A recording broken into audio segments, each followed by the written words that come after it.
had a debate going back, I suppose, more than a decade with many people in Australia at the forefront of climate activism. And when I've raised the possibility of, well, would there be any way to stop the world financial system as a way of cutting off greenhouse gas emissions, and having the pushback, of course, that would be catastrophic and affect people very badly. And I said, so this story about the end of the world, possibly the end of humans as a species, is just a fairy story to scare the punters, is it? So that how do we engage with these things that are so large that they become sort of like separated from us? Yes, yes. And I think that is very, very complex, and it also relates a lot to people's personal life journey and how they come to those issues and what their upbringing was, and just their personal disposition of a person, of whether they see opportunities in dark realities, or whether they get depressed by even when a sunny day. We have to build those foundational levels anyway, because if the civilization is going into fundamental limits, it will tend to break down from the top. Yes, exactly. And if we have to build things anew, you've got to build those up in the shadow of what exists. Yeah. Now, of course, in a hopeful sense, that leads then eventually to reform of existing systems before they collapse. But if you try and reform those over the top as a starting point, then I think that's something which is denying how systems work and change. So permaculture's always been, driven from that household, personal level. How do we get those systems working?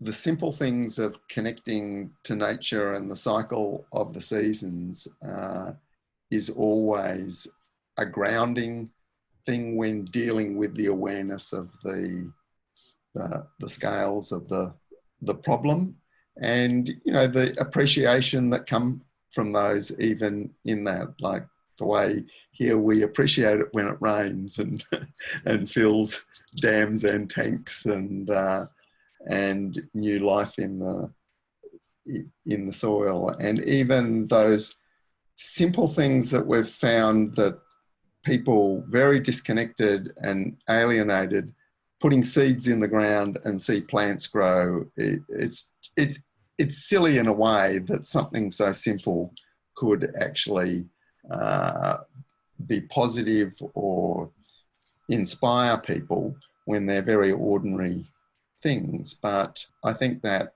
is the thing that I would say is the important thing to be reconnected to.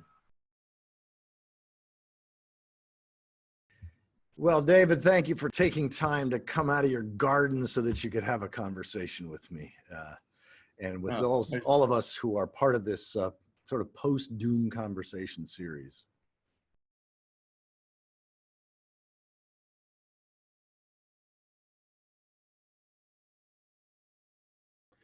So I have been aware of your work for many years. I first encountered permaculture in the early 1990s.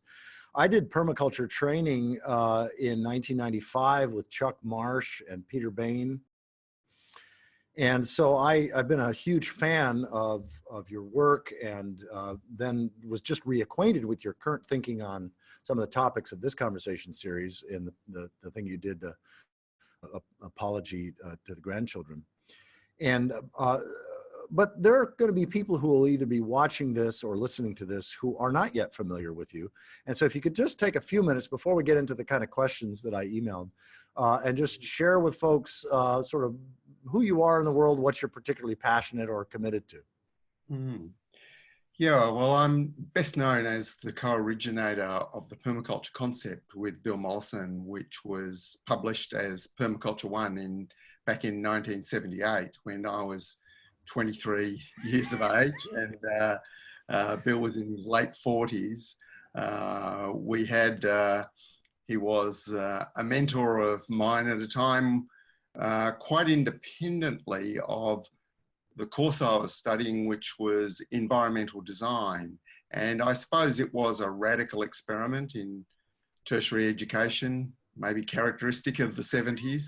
And one of the things that came out of that in the context of Tasmania, which is one of the places that modern environmental movement, the first Green Party in the world, emerged from, permaculture sort of came out of that crucible in a sense.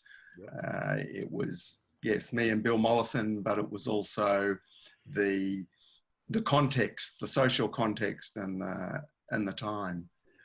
I suppose since that time, I certainly in the first decade stood back and watched permaculture become a global movement, while I spent most of my time working as a consultant, helping people establish permaculture properties, but also engaging in my own, if you like, voluntary frugality, permaculture, minimalist economic approach to things, focusing on the household, non-monetary economy as much as the monetary economy.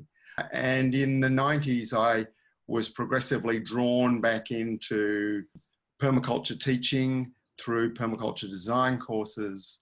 And I suppose my most substantial contribution in that field became clear in 2002 when we published Permaculture Principles and Pathways Beyond Sustainability, that a lot of people would put as, the great text with Mollison's Designer's Manual, which was written a decade after Permaculture 1 in 1988. So my work has involved me in more recent decades being further afield than Australia, but most of my time and work has been in Australia, and for the last 35 years living here in central Victoria on our property Meliadora, which is a permaculture case study. I suppose more recently my work on future scenarios, looking at peak oil, climate change and those larger over the horizon issues that have always informed permaculture, had taken me a bit away from the practicals and the principles of permaculture into what's the context. Yes. And then again, I've come back in my work to the more grounded work with the big new book, RetroSuburbia, The Downshifter's Guide to a Resilient Future. So, there's themes that run through my work of sort of big picture, theoretical context and practical grounded. Well, actually, say a little bit about your newest book, because I know you've been on a book tour as well. Say something about this latest one. Yeah, well, RetroSuburbia is building on a lineage of work over the last 10 years in response partly to the limits to growth crisis of climate change and peak oil and all the other assorted issues. That means we will be facing, in my view, what I've called the energy descent future of a world of less, basically, with the building stock, with the inherited ways of living and behaviours that people have grown up with, and with their skill sets, and having to adapt to that radically different world, rather than designing ourselves a new, if you like, blank slate future. So in that sense, that aspect of permaculture, of retrofitting what we already have, both in the built sense and the biological sense, but also the behavioural. So some people would say RetroSuburbia is 3 books, the built, the biological and the behavioural, and it's a very big book. It's how many pages? 600 pages. Oh, gosh. And it's beautifully illustrated, and it's a lot of people would say it's a lot more easy reading than my book of theory, Permaculture Principles and Pathways Beyond Sustainability.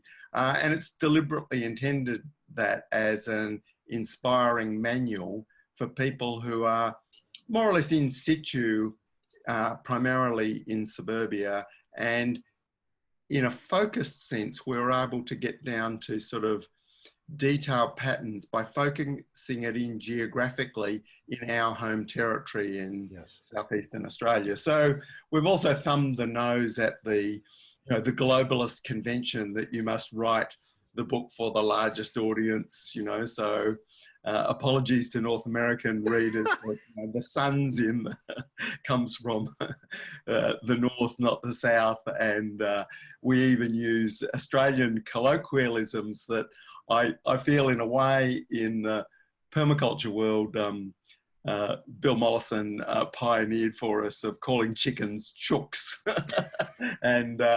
But yeah, there's a very deliberate thing there of saying the future is local.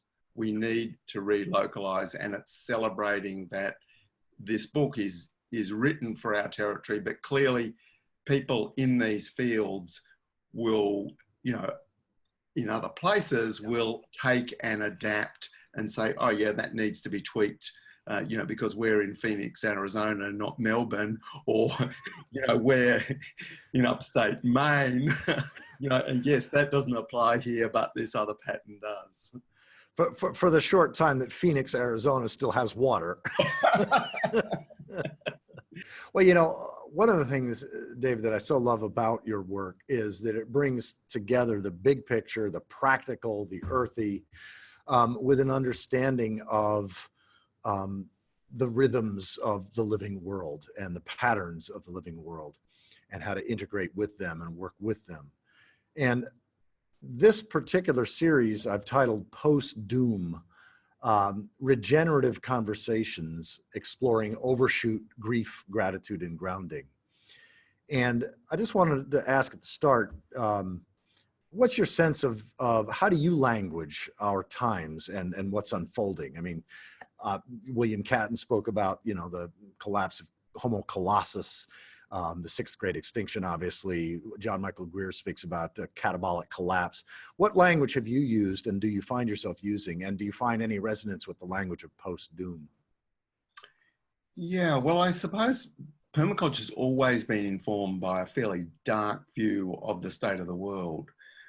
But both Mollison and myself were always focused on what is the positive thing that can be done while being aware of that. Maybe it's also a bit, I can't remember the Spanish revolutionary anti-fascist, I can't remember his name, who said, the situation is hopeless, we must continue. And I suppose that history, combined with the fact that I grew up in a family of political radicals where I was taught not to necessarily believe what I read in the newspapers and to accept authority, that, I've never had that loss of that faith, the faith in the system, the faith in the arrow of progress, always had, in a sense, what broadly, even though that word is a bit contaminated, a postmodern view of, well, there's all different ways of looking at things, and some things that are seen as terrible in one society might not be, from another perspective, or the deep time perspective, deep history of seeing the ups and down cycles, and also the celebration, really, of the benefits of industrial society in its complete unsustainability and all the stupid outcomes that we have more power than the ancient kings, courtesy of fossil fuels. So that sense of why aren't we at least aware of all these benefits, and I suppose that recognizing that they are completely, unsustainable, that's provided, I suppose, a bit of insulation against what a lot of people are talking about, of the grief of recognizing that a whole lot of things are not going to be a better version of the present in the future. I coined the term independently of John Michael Greer, who of course has been a much greater and perhaps a more eloquent articulator of the concept of energy descent. I used the word descent to be the clearest indication of processes of contraction and reduction that I could use in English that was relatively neutral. And I made the distinction that I thought the use of collapse was overdone, and with all respect to the incredible work of people like Joseph Tatner and others, that I don't see the future that we're facing is most likely to be a collapse, though obviously some of the climate evidence is suggesting that that is a real possibility. And I sort of see the decline of the Roman Empire as our best sort of documented in history sort of pathway of an energy descent pathway. And, there were some aspects of that which, life got better for people after the collapse of Rome, because they didn't have to pay the onerous taxes to keep the empire going, so that it wasn't all just like terrible. But also, of course, the key thing is that that is a process which goes over quite a long time. So a stepwise series of crises more likely than catastrophic collapse. But that being said, I've also found this, until recently, being quite a disconnect in people speaking about these things, because I've had a debate going back, I suppose, more than a decade with many people in Australia at the forefront of climate activism. And when I've raised the possibility of, well, would there be any way to stop the world financial system as a way of cutting off greenhouse gas emissions, and having the pushback, of course, that would be catastrophic and affect people very badly. And I said, so this story about the end of the world, possibly the end of humans as a species, is just a fairy story to scare the punters, is it? So that how do we engage with these things that are so large that they become sort of like separated from us? Yes, yes. And I think that is very, very complex, and it also relates a lot to people's personal life journey and how they come to those issues and what their upbringing was, and just their personal disposition of a person, of whether they see opportunities in dark realities, or whether they get depressed by even when a sunny day.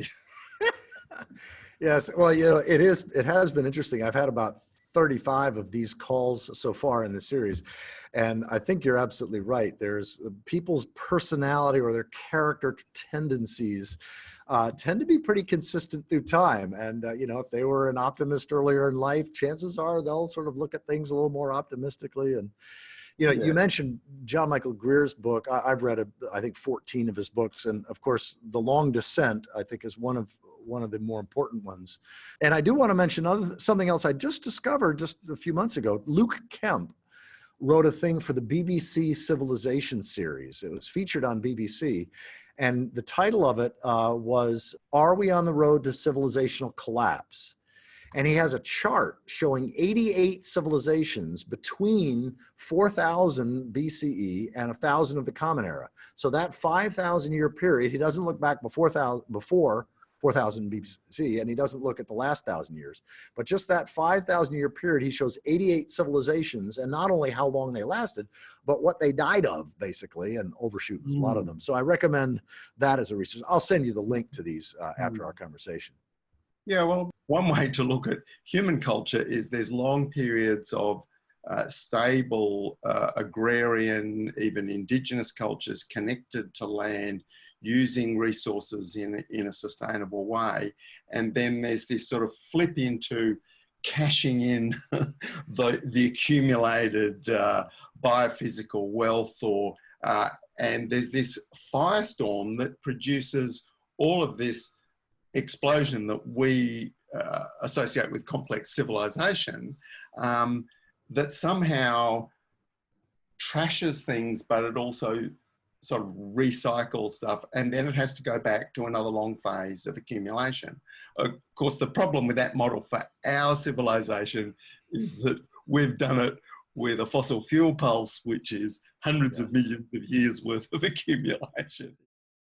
One of the great influences on the emergence of organics, and certainly permaculture as well, was F.H. King's work going to China to, this appears to be a civilization which has had its ups and downs, but has sort of more or less continued for 4,000 years. How did they do that? And of course, it was mostly looking at soil and regenerative cyclical processes, and especially, of course, the recycling of human waste. Yes, exactly. Often tends to be a problem that urban systems, there's this separation of the cycle, the nutrient cycle, and the Chinese, of course, developed cultural and practical systems to actually deal with that. The practical obsession in permaculture with all sorts of particular practical solutions, the compost toilet is one of those, and a bunch of permies getting together, the discussion of shit at the dinner table often seems to come up. And of course, this is grounded in, the very serious understandings that we need to connect those things back in cycles, and perhaps centralized water-based sewage is one of the type 1 errors that our civilization made. Yeah, well, one of the people who influenced me pretty largely on this topic, Teddy Goldsmith, Edward Goldsmith, and his book, The Way. His article in an early version of the Ecologist magazine, which of course he founded, an article written in 1972 that I read in 1973, an ecological interpretation of the decline and fall of the Roman Empire. Exactly. Was a big influence on my work. But finally, I met Teddy Goldsmith only in 2003 in New Zealand at an event we were both part of. And I was on a panel with him and Elizabeth Sartoris. Oh, really? I know Elizabeth quite well. And it was hilarious because I got the position of being the reasonable person in the middle.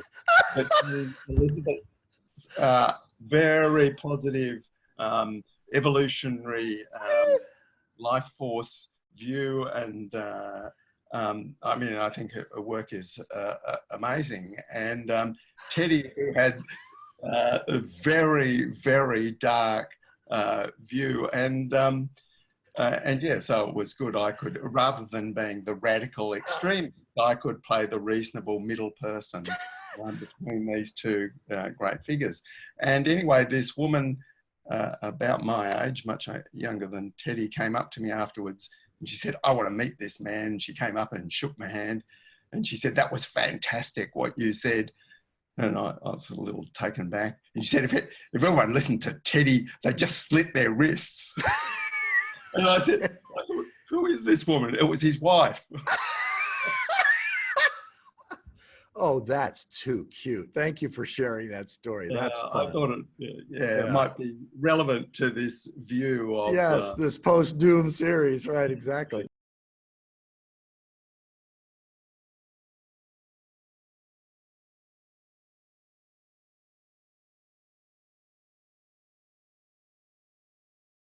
The apology from baby boomers to the handicapped generations. I encountered it reposted on resilience. I get a lot of things from resilience.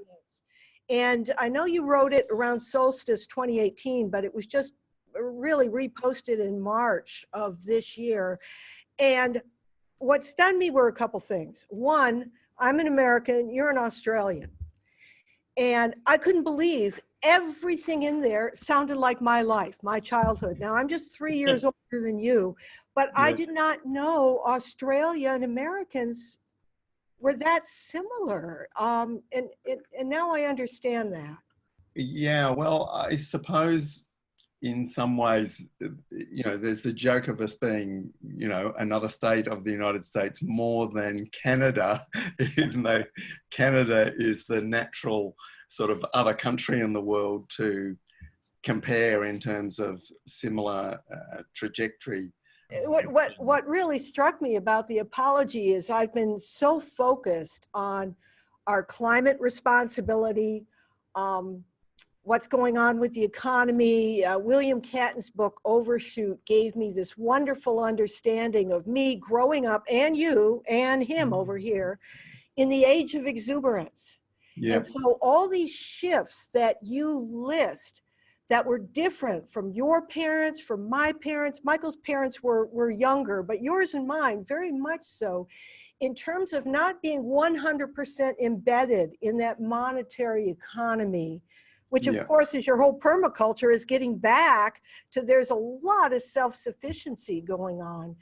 And I know I was given that opportunity to learn how to do those skills, but they've passed the by. So everything you've talked about, they're beyond just the ecological meltdown, the economic meltdown, but the social meltdown, the devaluing of the household economy, kids having to be chauffeured everywhere, not knowing how to preserve food anymore. All of these things, it just hit me like I'm not just complicit in the carbon budget I'd put out, I'm complicit in all kinds of social shift that in the age of exuberance was fine because we had the excesses, but these social shifts do not do the next generations any good in a time of contraction. And I so appreciated you taking the full thing and basically saying, I'm sorry as a boomer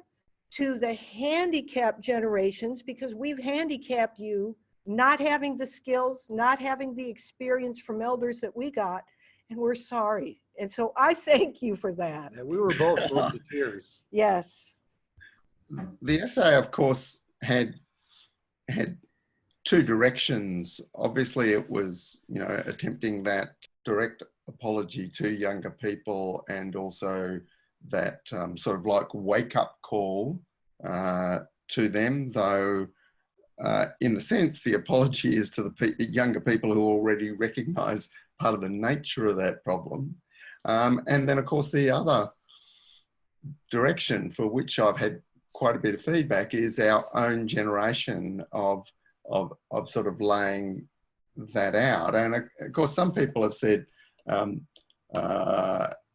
know, oh, you don't need to apologise for that. You've made a great effort to do otherwise. But it's a little bit of that awareness that puts you in a position to see that, and also experience the way, you know, that to varying extents, all of us had to adapt to that dominant reality that we experienced as coming from the society as a whole, or maybe attributing it to our parents. And I tried to sort of acknowledge in the essay that it wasn't like 100% a creation of the baby boom generation, but we were really just the unwitting recipients of that. But, you know, we're also, you know, complicit. You less so, because so early on, after Limits to Growth, you started working from that perspective and you stayed there. I mean, Limits... Well, yeah, and that for me made the essay more powerful than it might have been had it been written by somebody else. It's like there are few members of the baby boom generation that could possibly get off with not being apologetic. And frankly, you as co-originator of permaculture would be one.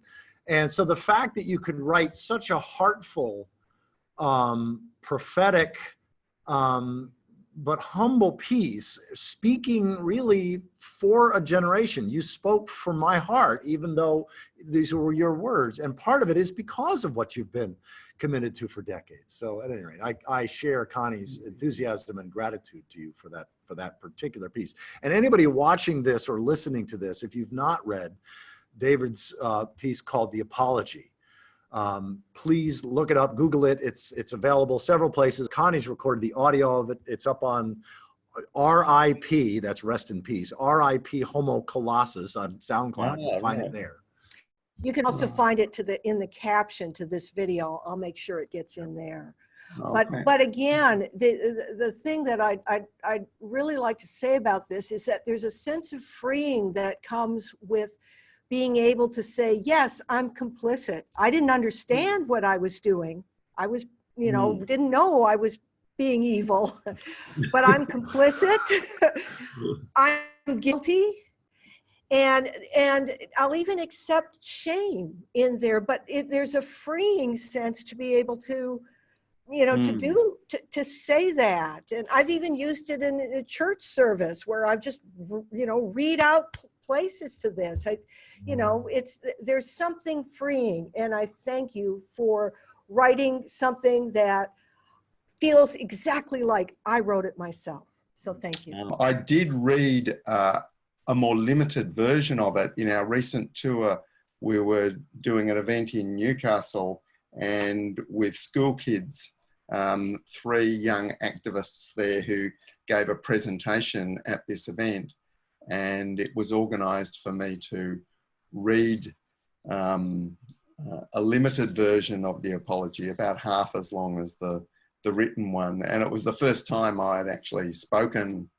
Oh, how was it received by the adults there, and what was the age group of the kids, and how was it received? Yeah, well, they were teenage climate activists, and they felt really empowered by it. They felt really positive.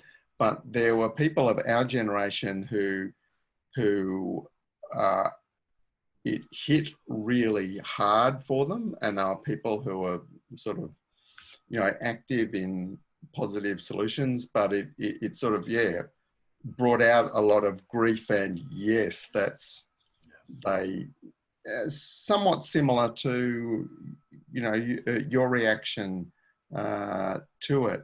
Whereas I was a bit worried about what the teenagers, what their reaction, but that was that was sort of energy in there, and not so much extreme anger or anything, but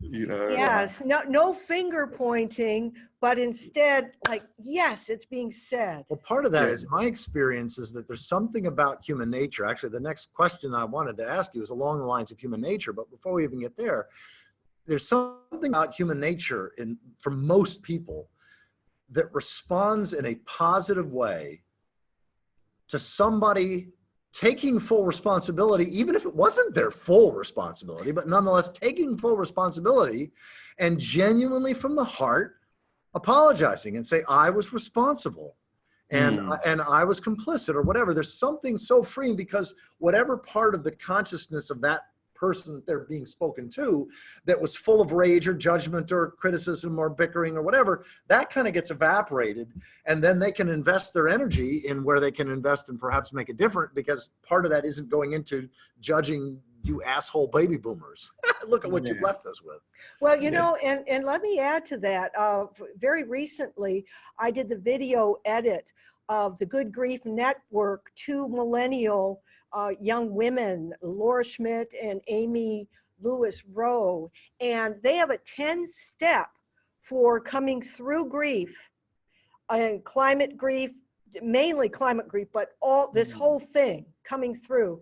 And even for the millennials, step 2 is acknowledging our own complicity in this predicament, because they too are driving cars, And so there's something there of early on making that acknowledgement, and then it opens up this whole realm of where we can go to next. And I feel that way with your apology. So thank you. And I'll leave the rest to Michael here. Thank you, David. Thank you. Frankly, I have no need to go through the kinds of questions that I've been asking most of the other guests. Unless there's some that jump out at you that I sent you the email. But part of that is because for me, permaculture is if there were one discipline, one body of work, one body of practice that most embodies, typifies, exemplifies post-doom, it would be permaculture. And so anybody watching or listening to this that may not be familiar with what permaculture means, we've been using this term, but could you just give just a short little sort of essence of what permaculture is about? Yeah, so permaculture for a lot of people, because of its rapid popularization and spread through practical, down-to-earth, grassroots things, has been associated with, a cool form of organic gardening or, self-reliant living. And it is those things, but it's really a design system for both sustainable living and sustainable land use. So it's concerned with both the intimate ways of our behaviors and how we live, and the larger issues of how we, through a working relationship with nature, provide for our basic needs. And of course, even in saying that, that's acknowledging that we're moving into a post-fossil fuel world where we've been providing for our needs with non-land-based, non-nature-based resources, where those have been a sort of an adjunct that we still sort of need to turn fossil fuel into food. But that in the future, this working relationship with nature, we need to take a design approach to that. And so what that means is that, yes, it builds a lot of things that people might say are just common sense from a more traditional, rural, self-reliant, and especially Indigenous cultural point of view.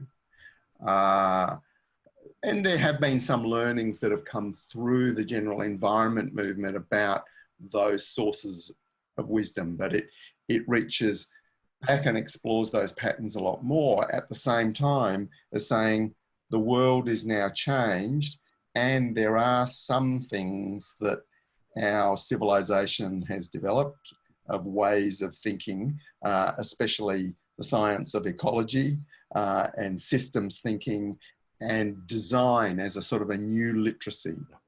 Because we are moving into this world so fast that the more slow iterative processes of organic evolution that characterize previous sustainable cultures, we don't actually have the time for that.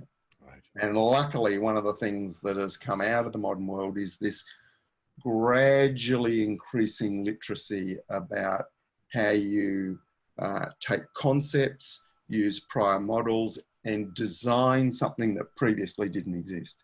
And when we started talking about design in the context of agriculture, of permanent agriculture, sustainable agriculture, a lot of people said, what's design got to do with farming? Yes, farming is about agronomy and husbandry of livestock, but design, are you talking about, some nice trees down the driveway of the farm? But of course, now there's a much broader understanding, not just because of permaculture in this country through the land care movement, whole farm planning, the idea that how a farm is laid out is incredibly important to the sustainability of the agronomic and husbandry systems that work within that design. So it's really, yes, a design system, but the applications tend to start with the individual, the household, small enterprise, rather than starting at the top of society and say, how do we redesign the whole system from the top? No, we need the working models of how to do that at a smaller scale, because in a sense, we've got to walk before we run, because these things are effectively new. And that means we have to build those foundational levels anyway, because if the civilization is going into fundamental limits, it will tend to break down from the top. Yes, exactly. And if we have to build things anew, you've got to build those up in the shadow of what exists. Yeah. Now, of course, in a hopeful sense, that leads then eventually to reform of existing systems before they collapse. But if you try and reform those over the top as a starting point, then I think that's something which is denying how systems work and change. So permaculture's always been, driven from that household, personal level. How do we get those systems working? Yeah. Even though we recognize that in a whole society, there's lots of different things that need to be done at different levels. And, the Chinese tried backyard steel smelting in the Great Leap Forward in the 1950s. It wasn't a great success, but there's a lot of things that we need to rekindle at that level. So that leads to it being seen as a very sort of homely, sort of simple thing, which is easily adopted and not necessarily threatening, that we don't need to reinvent the whole world to say, let's go out and grow some food in the backyard, but also that people within permaculture have often used that descriptor that permaculture is revolution disguised as gardening. Amen. Well, that's exactly it. And it really builds on the Taoist and Confucianist understanding of you start with the person, the home, the family, you build up. And it's interesting, before you gave that little quote, that's my sense all along, is that permaculture and permaculture design specifically is revolutionary because it's all about moving out of anthropocentrism into life-centeredness again at small scale, and then modeling the wisdom that has emerged over millions of years and integrating with that so that the entire system is holistically life-giving. It's ecological in the best holistic sense. I mean, I'm always trying to translate stuff, permaculture-related stuff, sustainability-related stuff, science-related stuff, in a religious language because I speak to largely religious audiences. So I speak of ecology as the heart of theology. And by that, I mean that every sustainable culture for which we have evidence, and Teddy Goldsmith did more to further this understanding than anybody else I know, all cultures that lived in place without destroying the place had what I call an eco-theo worldview. That is, their ecos was divine, a greater thou, and their understanding of theo, however that was mythologized, was green, incarnate, revealed, expressed, embodied, whatever, in the living world. And so that eco-theo understanding, permaculture design, is without any theology, without any philosophy. It's the sort of integration of the thinking and behavior of not just thinking like a mountain, like John Seed would talk about, but thinking like a forest, thinking like a garden, thinking like a landscape. So. Yes, and I think my partner, Sue Dennett, would say the importance of the household is that also is these things aren't necessarily rebuilt in one generation, just changing its thinking as adults. So the recreation of the connectedness to nature at home, where a child is crawling in the garden, putting food in its mouth, all of those things of raising children in that environment is the building block, far more than just, we'll come up with a new idea as already formed adults and sort of project that into the future. So grounding it in that raising of children brings it back to that sort of household economy and the basic issues, the basic relationships. Yes, exactly. So those of you that are on the cutting edge, you being foremost among them, of the design work, living system design, are, in my estimation, the saints of future generations, should any humans survive this bottleneck. Well, it's partly those larger issues that have brought me back to the retrofitting paradigm of that, you've got to start where you are. You've got to accept all the baggage, all the history, and that has come to me also from many years of, as a consultant, advising people in permaculture site design, especially in rural sites that people would see as more or less a blank slate. And of course, a lot of my job was to explain the soil, the hydrology, the land history, the context in which you are going to do something, so that you are not imposing something on the land that won't actually work, that references those past things. And so in that sense, there isn't any blank slate design in any case. There's always this history, this past that should be reflected, acknowledged, you know, both the good and the bad.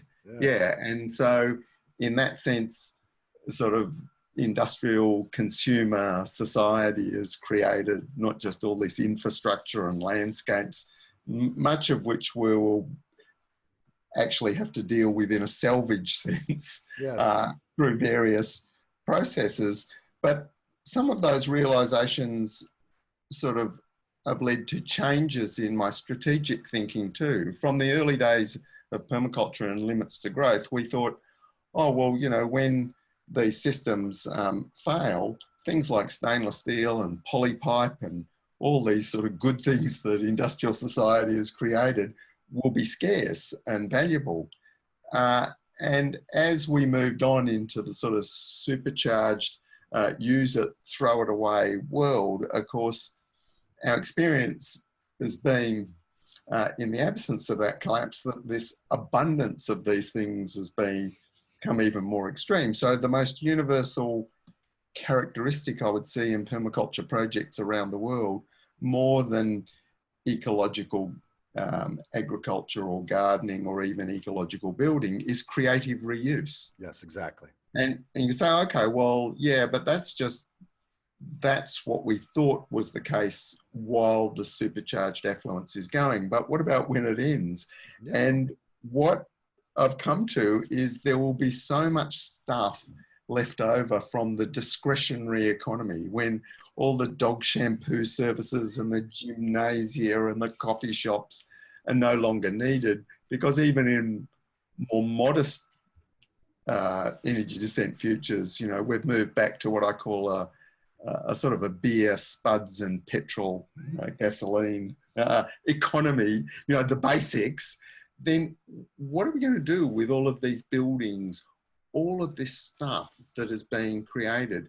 So I had a sense that, in fact, we'll be swimming in all this, some of it just garbage, but a lot of it incredibly useful things that we'll inherit that are not necessarily sustainable in some perpetual sense, but there's this incredibly opportunity to reuse those things. And some of those things will be so persistent that, like some toxins, on a beneficial side, they'll be persistent. So people thousands of years into the future, possibly even longer, might still be making knives out of stainless steel created in the 20th century. Yeah. You know, so that in that sense, there's physical things, even though most physical things decay, there's this huge sort of wave of stuff we'll have to work out how to creatively reuse. And then, of course, we can start thinking about our own culture in that way too. That what are all the skills that are no longer useful or applicable in the way they were, but do they have some salvage use? Yeah, I remember first reading about this. Richard Heinberg, I actually had a conversation with him, a posthum conversation earlier today. And he, in 2011, I was reading his book, or maybe 2012, The End of Growth. And in that book, he was highly recommending a book by John Michael Greer called The Ecotechnic Society. Yep. And so I bought the book. I had never heard of John Michael Greer, and I bought the book, and that was my first introduction to Greer. And that's where he also articulates in a beautifully compelling way, using the whole model of succession. And, you know, that you've got industrialism and then and then sort of salvage industrialism, and you've got a several step process. Now, of course, this assumes that abrupt climate change doesn't wig out so severely that, you know, we all boil like lobsters or starve to death in the next 20 years. But again, it's applying the ecological principles to our way of living at multiple scales. I think for me that shift, the scale of resource freeing up, you know, and especially in the sense of unused buildings, which has been a big theme in my RetroSuburbia work. So I've been sort of saying into the attempting to get traction in the debate in this country about the housing crisis and the unaffordability of housing. And, you know, we've got one of the most rapidly growing populations of any OECD country. I'm claiming we don't actually need to build any more buildings. Yes, exactly. For a growing population, because what we need to do is to learn to share our houses to make more effective, resilient households, and, you know, get all the speculative built houses that are actually not occupied. We apparently have 61,000 completely unoccupied houses and apartments in Melbourne, which is apparently 5 for every homeless person in the city. And then, of course, there's all those other buildings, like I said, the gymnasia and the dog shampoo service, you know, that can all be housing. And then there's, of course, container architecture. You know, when world trade falls to half, you know, what are we going to do with all the shipping containers? Well, we actually do have a sort of an architecture of shipping containers that's been evolving over the last few years, and they're already cheaper than the cost of the steel in them to buy.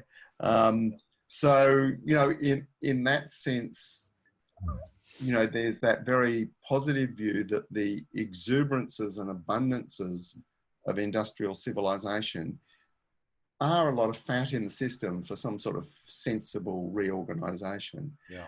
And of course, that doesn't necessarily help a farmer on the Ganges Delta in Bangladesh deal with rising sea level and the failure of remittances from his family overseas, and can they grow any more food on the land they're on.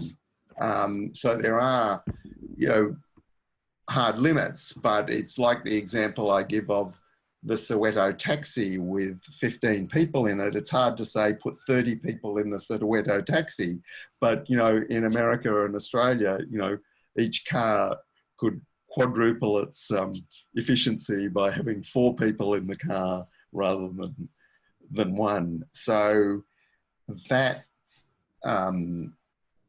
portraying that positive possibilities that are actually in people's hands, rather than please governments and corporations work your magic with complex technology and give us a completely safe and renewable energy systems, you know, and do it tomorrow, that a lot of the solutions are actually in our own hands if we choose to do them. And I think that is empowering, and it's exactly the same processes that actually how people productively deal with crisis and grief about lost possibilities anyway. Exactly. And we see that people are doing that, but the more empowered and positive examples there are of, for example, extended family reunion to deal with hard times, positive models of how to do that are going to help a lot more than people being forced into doing those things and having to deal with the downsides. Yes, exactly. Well, I'm going to have to, I love John Michael Greer's Retrotopia. I loved his book, The Retro Future. I'm going to have to get RetroSuburbia, no question. Yes, there's definitely some synergies there. And you might like to see a short story I wrote called History from the Future. It's downloadable from the RetroSuburbia website. And it's about our region in central Victoria, looking back from 2086. I think it's a relatively positive story, but when I presented this at a conference, people were very challenged. I'll bet. Well, Dave, this has been absolutely fabulous. Anything that you'd like to say just to bring this to completion? The simple things of connecting to nature and the cycle of the seasons is always a grounding thing when dealing with the awareness of the scales of the problem, and the appreciation that come from those, even in that, like the way here we appreciate it when it rains and and fills dams and tanks and new life in the soil, and even those simple things that we've found that people very disconnected and alienated, putting seeds in the ground and see plants grow. It's silly in a way that something so simple could actually be positive or inspire people when they're very ordinary things. But I think that is the thing that I would say is the important thing to be reconnected to. Yes, exactly. Well, and one of the things that inspired a lot of audiences that I spoke for many years and sold Bill Mollison's Global Gardener video is that a lot of people weren't aware that permaculture can be done in arid regions, in the tropics, in cooler climates, and in urban areas. There really is. Yeah, the techniques and the strategies shift with context and place, but the underlying ethics of care of the earth, care of people, and fair share and design principles are universal, but everywhere what you do is different.